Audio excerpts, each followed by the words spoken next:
पूर्व काल के अंदर एक ऋत्वाक नाम के ऋषि थे। बहुत बुद्धिशाली थे, ज्ञानी थे, गुणवान थे, धर्मपरायण थे। वेद का, शास्त्र का, पुराण का, उपनिषद का जिन्होंने अध्ययन किया था, उनके वहाँ पुत्र का जन्म हुआ। जब पुत्र का जन्म हुआ तब रेवती नक्षत्र के चौथे चरण यानी उसको गंडात कहते हैं, गंडात के समय उसका जन्म हुआ। ऋषि ने अपने पुत्र का जात कर्म संस्कार करवाया, चूड़ाकरण उपनयन संस्कार करवाया, लेकिन पुत्र का जन्म हुआ तब से रोग से ग्रस्त था। उनकी आयु बढ़ने लगी तो कामी भी होने लगा, क्रोधी भी होने लगा, लोभी भी होने लगा। पुत्र के जन्म के समय से उनकी माता की तबीयत भी ऐसी रहती थी, रोग से ग्रस्त रहती थी।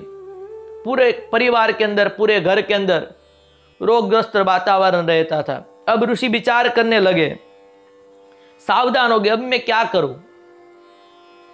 इतना विचार करे तब ऋत्वाक ऋषि के पुत्र ने दूसरे ऋषि की युवान पत्नी का हरण कर लिया। अब ऋत्वाक ऋषि विचार करने लगे, जिस पुत्र की कामना से मैंने यह किया तो वह पुत्र ही दुख का कारण बना। ऐसे पुत्र तो पितरों को भी नरक में डालता है, ऐसे पुत्र के पिता को भी धिक्कार है। ऐसा विचार करने लगे और पुत्र को धिक्कार करने लगे कि जीवन पर्यंत ऐसे पिता को कष्ट ही मिलता है जिसके यहाँ ऐसा पुत्र होता है, लोभी होता है, कामी होता है, क्रोधी होता है। तो विचार करने लगे क्या करूं।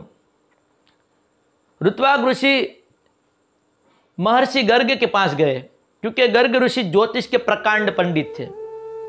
अब गर्ग ऋषि को ऋत्वाक ऋषि ने बताया कि मेरे पुत्र का जन्म हुआ तब से मेरा परिवार रोगग्रस्त है, दुखी है, आप उसका कुछ उपाय बताएं। मैंने तो वेद का, शास्त्र का, पुराण का, उपनिषद का अध्ययन किया, धर्मपरायण रहा, पुत्र कामना से नहीं, कोई कामना से नहीं, लेकिन मेरा वंश आगे बढ़े इसके कारण मैंने विवाह किया, लेकिन मेरे यहाँ पुत्र का जन्म हुआ तो पुत्र भी रोगिष्ट हुआ, पुत्र की माता को भी बहुत रोग है, घर के अंदर, परिवार के अंदर रोग है, तो उसका कोई उपाय बताइए।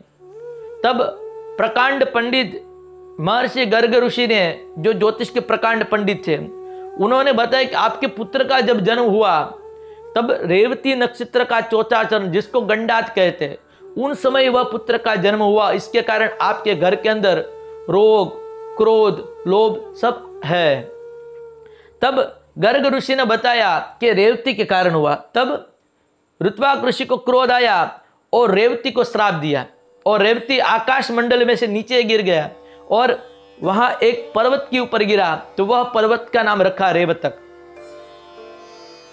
उसके बाद ऋषि ने बताया कि आप देवी की आराधना करो। महर्षि गर्ग ने ऋत्वाक ऋषि को बताया कि आप देवी की आराधना करो, क्योंकि आराध्य परमा शक्ति सर्वेरपि सुरासुरे मातु पर तरक किंचित नाधिकम भुवनत्रय। पूरे त्रिभुवन में इनसे श्रेष्ठ उत्तम फल देने वाला कोई नहीं है।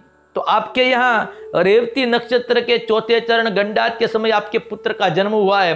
अगर आप देवी की आराधना करेंगे तो माँ भगवती प्रसन्न होगी और आपके घर के अंदर से, परिवार के अंदर से रोग चला जाए। इसके कारण आप देवी की उपासना करिए।